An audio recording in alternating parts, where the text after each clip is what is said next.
So we're going to continue with some more dependent events with this particular situation of when Peter got up this morning, it was dark. He turned on the light, but the bulb was burned out.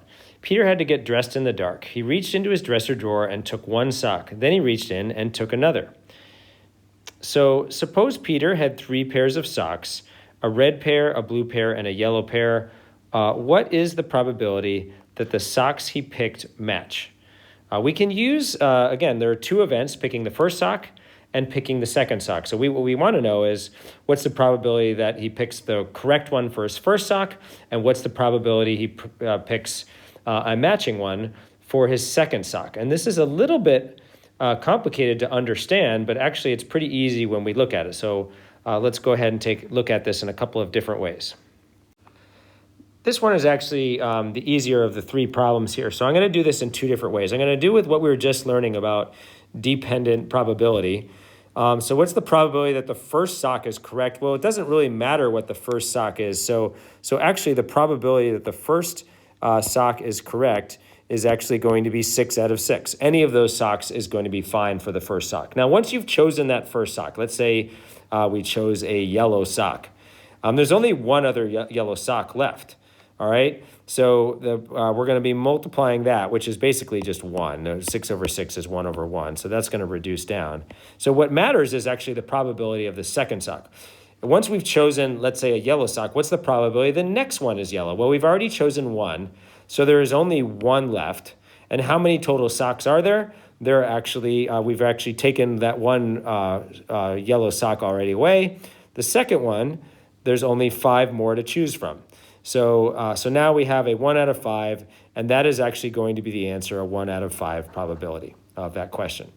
But I want to actually show you that that one worked pretty well for this question, and mostly because it was pretty easy to determine this first part here, the 6 out of 6, but it can get a little bit more complicated. So actually having some kind of tree diagram is actually a better way of doing most of these. So I'm going to go ahead and take a look. We're going to draw a tree diagram in here and show that for the first sock chosen, basically there were 2 yellow socks, there were 2 red socks, and there were 2 blue socks.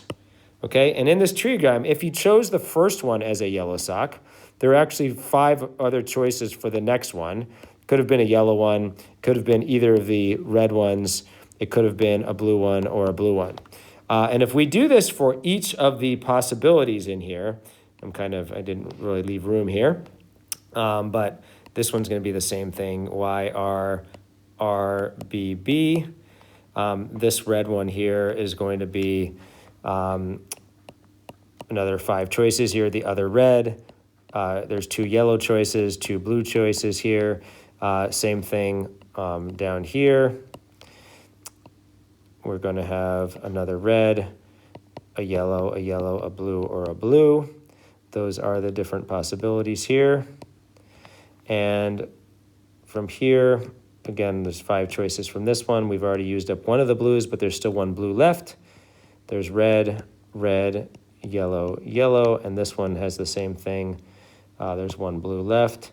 There's red, red, yellow, yellow. So if we look at all of these options here, we can say how many different options did we get? We basically had 1, 2, 3, 4, 5, 6 different branches that start off the top, and each one of those had 5. So that actually gave us a total of 30 outcomes in the bottom. How many of them did we actually get a matching pair? Well, here's 1. Here's 1. Here's 1. Here's 1. So that's 4 now. There's 5. And there's 6. Okay, so there were 6 ways of getting a matching pair out of the 30 different ways that we had of choosing socks. All right, which can be reduced down. 6 goes into 30. 6 goes into 6, 1. It goes 1 time. It goes into 35 times. And there, once again, we get the answer 1/5. And yes, that one took a lot more work to be able to get that same answer, but we can sort of see how it kind of laid it out. I won't say neatly for it because I didn't make a very neat tree diagram in there because of the amount of space that I left. But It made it very easy to count the total number of outcomes, which were 30 of them. There was 1, 2, 3, 4, 5, 6, 7, 8, 9, 10, 11, 12, 13, 14, 15, 16, 17, 18, 19, 20, 21, 22, 23, 24, 25, 26, 27, 28, 29, 30. How many of them was it the matching pairs? There were 6 of them, 6 out of 30, which becomes 1 out of 5. So go ahead and try that for the other 2 and see if you can get the answers for those. And I'll give you the answer of each of those one at a time. So in question number 2, Peter had 4 pairs of socks, which means he has 8 socks.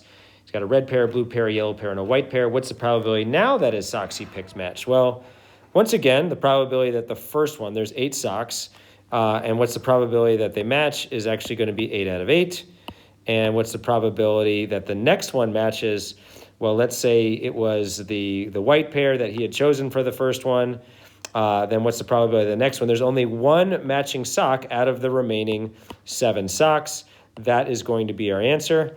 However, I want us to get in the habit of being able to draw a tree because the number 3 becomes a lot more difficult to do this. So let's go ahead and draw a tree diagram for number 2 here.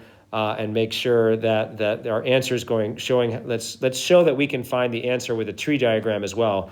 On the test, I do ask people to use a tree diagram to find an answer. So let's see if we can do that as well. So looking at the tree diagram, we can see that we had 8 different choices for the first sock up there. And then we had, for the second sock, there were 7 choices. So we actually had 8 times 7. Actually gives us 56. That is the total number of ways that you could choose 2 socks in this. There were 56 ways. We could also just count here, 1, 2, 3, and go all the way down here, go all the way through, and we should be able to count 56 different options when we do that at the end. Okay, so how many of them did we actually get the right pair?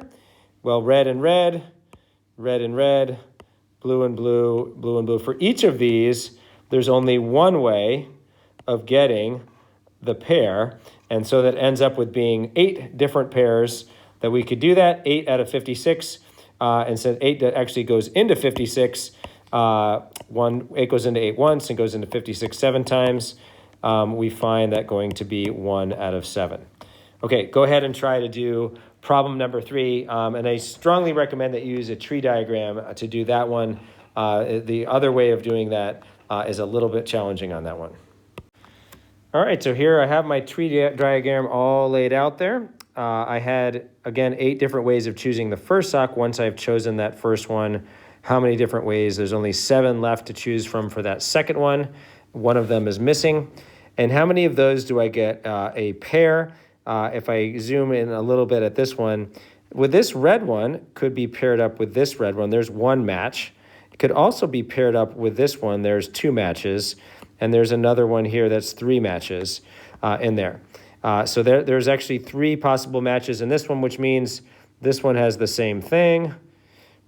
There's 3 here, 3 correct ones here, 3 matches, 1, 2, 3 here, another 3.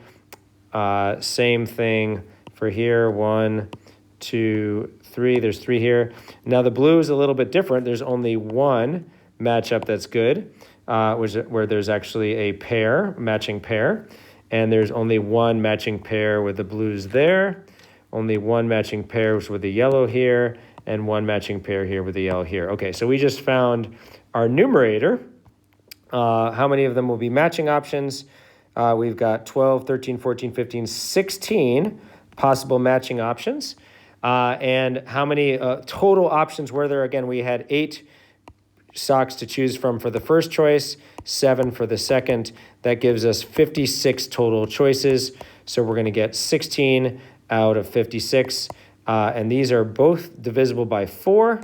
I've got 4 over 28. Those are also both divisible by 4. We get 1 out of 7. So we got 1 out of 7 chance that those socks you picked match.